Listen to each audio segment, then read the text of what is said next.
I am most unapologetic about my life story, and I'm unapologetic about, some people may say, oversharing. If you don't want to hear it or see it or listen to it, feel free to use the unfollow button anytime.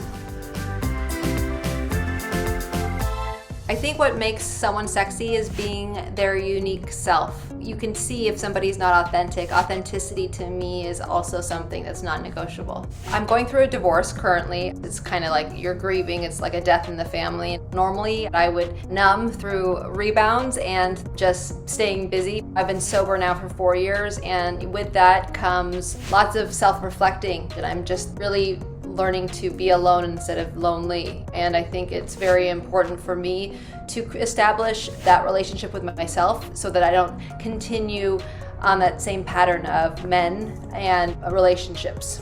I think with my sobriety, I've been diagnosed with social phobia, but it's not to the point where it is debilitating. I still obviously go to work, I can still go out. However, I also know triggers like staying out past a certain time or places and certain people. I'm choosing not to date. When I am ready to date, I'm all about matchmakers. It's not just about swiping left to see who looks good and what occupation they do. It's a little bit deeper than that. I think that being clear with what you want, setting boundaries that are non-negotiable will definitely help when I am ready to start dating again.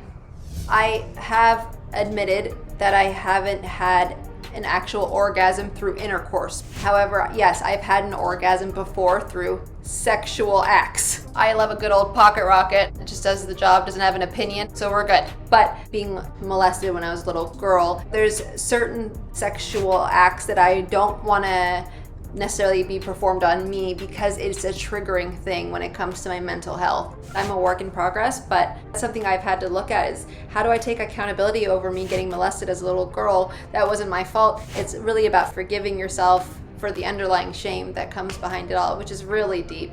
So when it comes to mental health and sex, can speak for myself. It's the vulnerability that's scary for a lot of people, I think. The biggest misconceptions of women's sexuality, we're so labeled by social media, not even considering like this could be edited. I'm all about Botox, I'm all about a little bit of that, but as far as like adding or eliminating, like look, to each their own.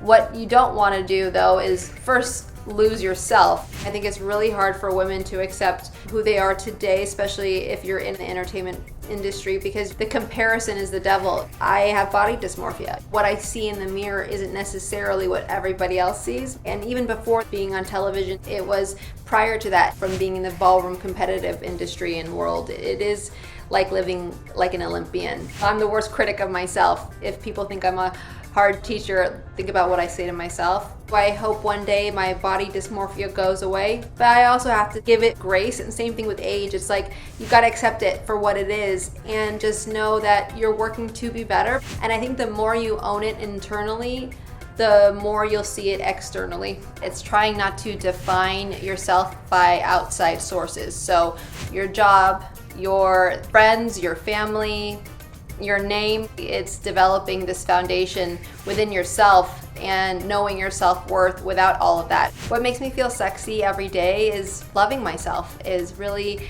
giving back to me and putting me first.